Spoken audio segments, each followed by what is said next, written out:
A gente faz do nosso jeito. Entendeu? Tem gente que está na igreja, parece que não tem pastor. Faz tudo do jeito que quer, pede orientação, pede instrução, depois dá errado. Não adianta chorar. Você não foi procurar a orientação de Deus. Olha os reis de Israel, os caras eram reis da maior potência na época. E os camaradas tinham um profeta que era um conselheiro. Davi tinha Natã, que também foi conselheiro de Salomão. Então nós precisamos nos aconselhar com a palavra, com o Espírito Santo e com alguém de mais idade que tem conhecimento da palavra. E o Salomão, tudo que ele desejou fazer, ele fez. E a Bíblia fala que ele fez de uma forma próspera. Ouvi tua oração, escolhi para mim este lugar para a casa de sacrifício. 13. Se eu fechar os céus e não houver chuva, está falando tempo de seca, tempo de miséria, tempo de dificuldade, ou se eu ordenar aos gafanhotos que consumam a terra. Até ontem eu falei isso lá em Estrela do Norte. Não sei se vocês viram um Boeing essa semana, ele voando, Boeing é 737-200, bicho grande que voa, sei lá eu, quantos 1000 pés de altura. Ele teve que descer num pouso de emergência por causa de uma nuvem de gafanhoto. Ele passou no meio da nuvem de gafanhoto e os gafanhotos estouraram e tampou até o para-brisa do avião. O piloto desceu numa outra cidade, teve um pouso de emergência por instrumento. Aí tiveram que lavar o nariz do avião todo para poder ter visibilidade. Olha só, que tipo de gafanhoto é esse? Lá no Mato Grosso eu vi um gafanhoto, um dia eu parei na beira da estrada e fui lá olhar o bicho de perto. Ele tinha, eu calculei em torno de 22 centímetros pela minha mão. Pensa num bicho desse tamanho. Aquilo deu vontade até de levar assim, guardar aquilo. Falei, gente, eu nunca só vi um daqueles. Deus, nesse tempo, Deus usava os gafanhotos para punir a nação. E aqui o Senhor está dizendo que se houver um tempo de seca, de aflição, de dificuldade, se o gafanhoto consumir a terra, hoje não tem gafanhoto, irmão, hoje é o demônio, é o diabo. Por isso que o apóstolo Paulo ensina em Efésios 4, 27, e diz, não deis lugar ao diabo. Tem uma outra tradução que diz assim, não deis brecha ao diabo, fresta, um pedacinho, um espacinho pequeno, ele entra ali, e ele vai causar problema sim, porque o Senhor já nos alerta para não deixar isso acontecer. E aqui ele vai dizer para nós, se eu enviar peste entre o meu povo, tem época, irmão, que Deus tem que dar uma freada na gente, trazendo problema na gente, para a gente poder. Tem hora que nós vivemos pela graça, pastor, exatamente, mas quem vive pela graça também é punido pela coisa errada que faz, para que não perca a vida, a salvação. O Senhor fala lá em 1 Coríntios capítulo 11, versículo 29 e 30 por ali, se nós nos repreendêssemos a nós mesmos, não seríamos repreendidos, mas quando somos corrigidos e repreendidos pelo Senhor, então nós somos, quando somos repreendidos pelo Senhor, aí nós somos corrigidos. Sabe por quê? Porque quando Deus pega, Ele dá uma arrochadinha que a gente não tem como correr mais, aí a gente tem que se arrumar. E é isso que nós precisamos entender. E Deus estava falando com Salomão. Agora, olha só a promessa para nós, é a mesma daquele dia, num tempo de dificuldade. Versículo 14, para encerrar. Então ele estava falando, se tivesse seca, se tivesse gafanhoto, se tivesse enfermidade. Então o que Deus está falando? Quantas curas vocês já viram aqui? Até ontem eu aproveitei meu irmão José, lá de Estrela do Norte, ele tinha um caroço aqui nas costas, e ele até brincava comigo, falou, pastor, acho que eu estou criando cupim, estou com um cupinzeiro aqui. Falei, tá não, esse negócio vai sair hoje. O dia que ele mostrou para mim lá na casa dele, fiz uma oração onde ele testemunhou lá a cura. Ô pastor, ó, passa a mão, não tem mais nada. Aqui ali é o lugar de milagre, aquele lugar de mudança de vida, que nós somos confrontados pelo Senhor através da palavra, não pelo pastor. O pastor não é igual a você, rapaz. Pensa, quem sou eu? Eu vejo umas igrejas que os caras dizem assim, porque o homem de Deus. Ué, que homem é esse? Jesus, arranca essa tribuloso daí, porque ele está assim, botando lá. Você tem. Ô gente, olha só, no meio da aflição, da angústia, do desgosto, das tristezas, do tempo de luta da sua vida, da minha vida, olha o conselho de Deus, versículo 14, 1, 2 e já. E se o meu povo, que se chama pelo meu nome, se humilhar e orar e buscar a minha face, se converter dos seus maus caminhos, então eu ouvirei dos céus e perdoarei os seus pecados e sararei a sua terra. Louvado seja Deus. Se o meu povo se chama pelo meu nome, sabe o que é isso? Aquilo é crente. Crente, povo de Deus, se chama pelo meu nome, é cristão, é de Cristo, é de Jesus, somos nós. Se humilhar, humilhar é se submeter, de livre e espontânea vontade, não é pela pressão. Por isso que eu digo que eu não fiscalizo a vida de vocês. Não, de forma alguma. Por quê? Porque a minha obrigação é instruí-los da melhor forma possível, mas não é ficar de olho na vida sua, e não fica de olho na vida alheia, porque quem vai dar conta da sua vida a Deus é você. Quem vai dar conta da vida alheia e do erro alheio é o alheio, não é você. A Bíblia diz que cada um aparecerá diante do Senhor com a cara descoberta, ou seja, não tem o que esconder, e cada um dará conta de si mesmo. Por isso que eu não fiscalizo a vida de ninguém, porque eu não vou dar conta da vida de vocês. A sua vida é problema seu, não é problema meu. Não que eu esteja sendo agressivo na forma de passar, eu quero ser claro com você. Cada um de nós devemos tomar conta da nossa própria vida. Já tenho problema demais, você já tem problema demais. Agora você vai arrumar mais um problema querendo cuidar da vida alheia. E o Senhor está dizendo para nós, se o meu povo se humilhar é eu me submeter à vontade dEle. E a vontade dEle é que eu cuide de mim e do meu bom relacionamento com Ele. Se humilhar, viver uma vida para Ele, se submeter à palavra, à vontade dEle, e descobrir qual é a boa, agradável e perfeita vontade de Deus. Aleluia. Para a minha vida. Aí, segundo ponto, orar. Orar, irmão, é falar. Estou aqui, eu fazendo uma oratória. Isso aqui é uma oratória. Se imagina aí, que eu estou aqui diante de Deus falando. Estou falando com a igreja. Quando eu estou em casa, estou falando com Deus. Ou quando daqui a pouco estivermos orando, estamos falando com Deus. Orar, falar é orar. Orar é se comunicar com alguém. Oração é a ação de falar. É uma oratória.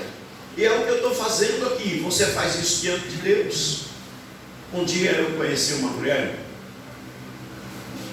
Flávia vai talvez me ajudar, aquela irmãzinha que morava lá atrás do Corinthians, que tinha 2 filhas, uma fisioterapeuta loirinha, uma Jandira. Ei, cabecinha, né? Cabecinha de velho, mas tá nova, graças a Deus. Irmã Jandira, quando ela se converteu na nossa igreja, eu comecei a trabalhar ela e as 2 filhas. Uma era fisioterapeuta, a outra eu não me lembro se era advogada, acho que era advogada. E nós viemos embora para Piratópolis, permaneceram lá. Ela disse para mim, antes de se converter, ela tinha um oratório.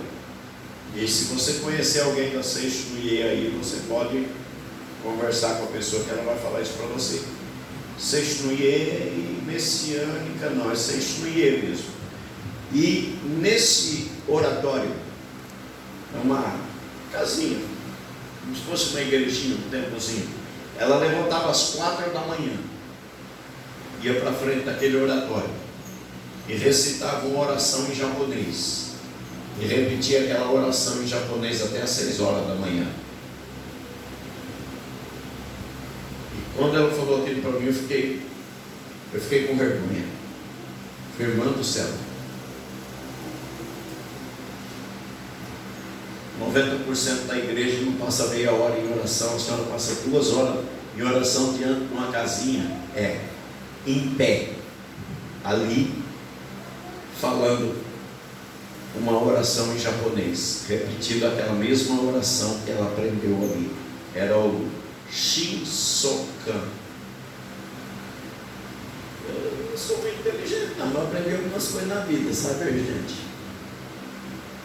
Eu rezo, eu oro, conforme a hora. Eles dizem o Shinsokan.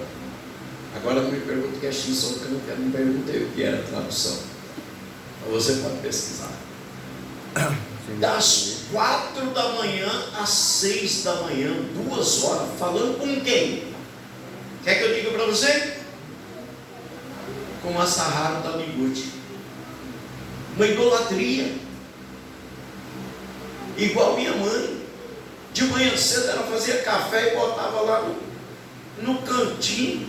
Tinha João Batista, São João, Santa Luzia, Aparecida e mais ninguém. E tinha um monte lá. Aí ela pegava um pirizinho assim, com o que tinha no café da manhã, se era bolinho de chuva, se era bolo, se era pão, a xicrinha de café, café com leite, botava lá naquele altarzinho. Sabe o que é isso? Consagração aos ídolos. Eu me lembro que o primeiro que voou de lá foi o João Batista. Eu catei ele, fiquei ponta cabeça dentro de uma lata de flor no quintal dela. Meu Deus do céu, coitada minha mãe procurando aquele São João. E aí eu era novo convertido, né? Não tinha inteligência, entendimento assim.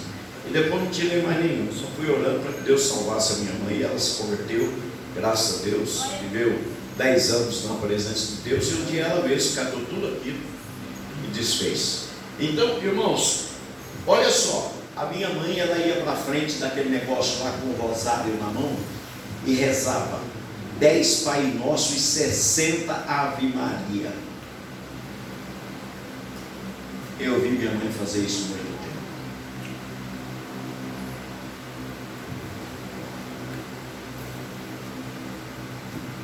Do que valeu aquilo?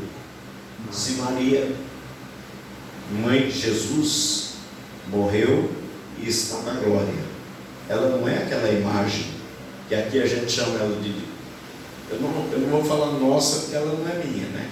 Mas aqui o pessoal chama ela de Senhora Aparecida, lá em Portugal chama ela de Senhora Fátima, lá não sei aonde ela tem outro nome, e no outro lugar é Senhora da Penha, Cavaco de Pau e Lenha, e vai por aí afora. É um monte de engano, e as pessoas vivendo no engano. Agora nós temos os nossos olhos abertos. A Bíblia diz que os nossos olhos se abriram quando nós o recebemos. Então o Senhor está dizendo, se nós orarmos, eu estou contando, falando essas coisas para vocês, talvez estão cansados, já querem ir embora, mas pelo amor de Deus, presta atenção, porque tem gente perdida na idolatria, gastando horas de frente de coisas que não valem nada, que não tem efeito, que não tem poder. Quantos maços de vela eu queimei naquela igreja de Fátima ali de Venceslau, ajoelhado num banco assim de frente com um altar lá, ó. Eu era um cabra desde novo, eu tinha um tercinho assim no dedo, e eu rodava aquele tercinho na mão assim, muitas vezes.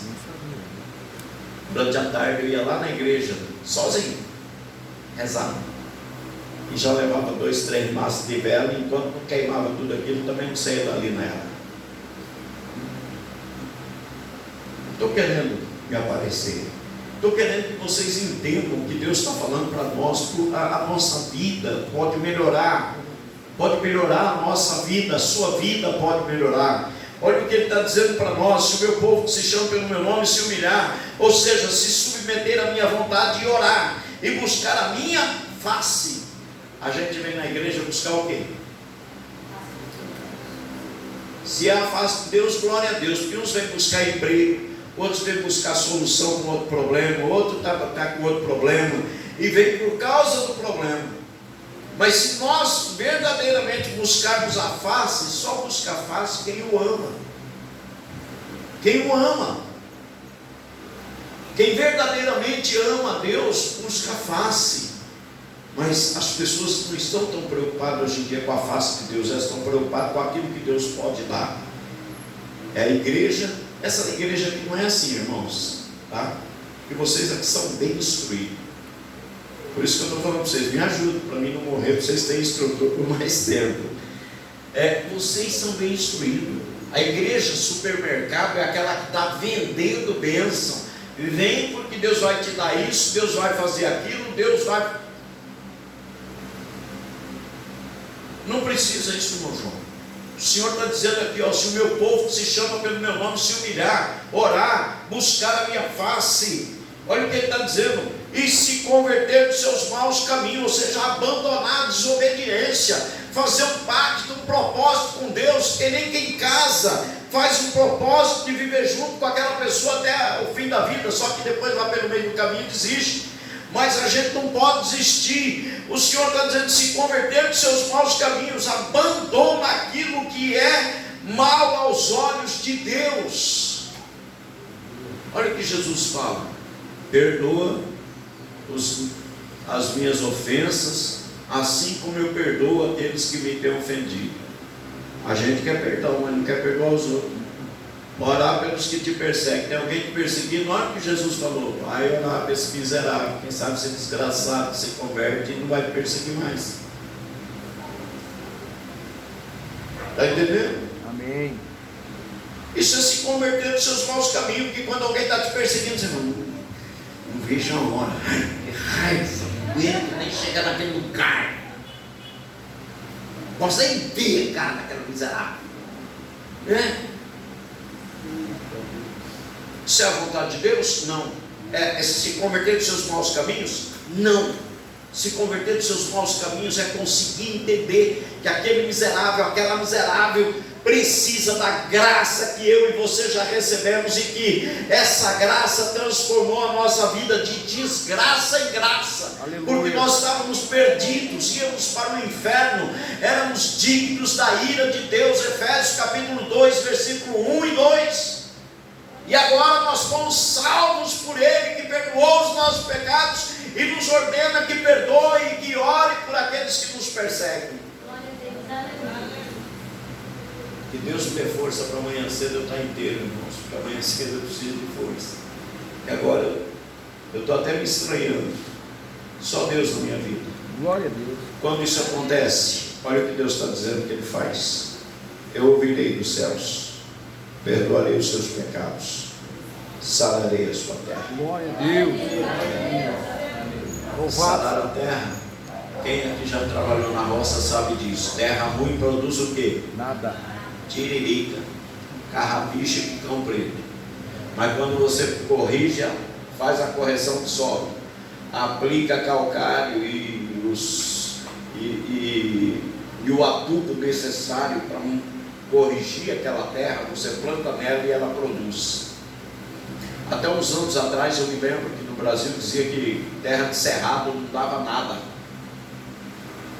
Lá pelos anos 80 por aí, o pessoal começou a fazer correção de solo e as terras de cerrado são altamente produtivas hoje. Por quê? Porque são corrigidas. Então o Senhor está dizendo nessa tradução aqui: eu ouvirei dos céus as orações do povo. Se tem um Deus que promete te ouvir, pelo amor de Deus, até quando você vai viver com essa boca fechada? Perdoarei os seus pecados, sorte sua, né? E curarei a terra deles. Sabe o que é curar a terra? É ter uma vida próspera. É o que você faz dar certo. Você prospera. Você viu aquela pessoa? Aqui tem Aquela pessoa que decide fazer pão caseiro, tem duas, na verdade. Duas famílias. Vai fazer pão caseiro. E vive, e sobrevive, vendendo pão caseiro. Gente, se o Senhor está dizendo que Ele sara a nossa terra, que Ele cura a terra deles, Ele está dizendo: eu vou prosperar a vida das pessoas que se submetem à minha vontade. Glória a Deus. Não é religião, não é placa de igreja, é Cristo e a palavra. E não tem como eu me submeter à vontade dele sem conhecer a palavra. Amém, queridos? Amém. Gente, me perdoa de hoje eu ter extrapolado um pouquinho no horário, mas foi o melhor tempo.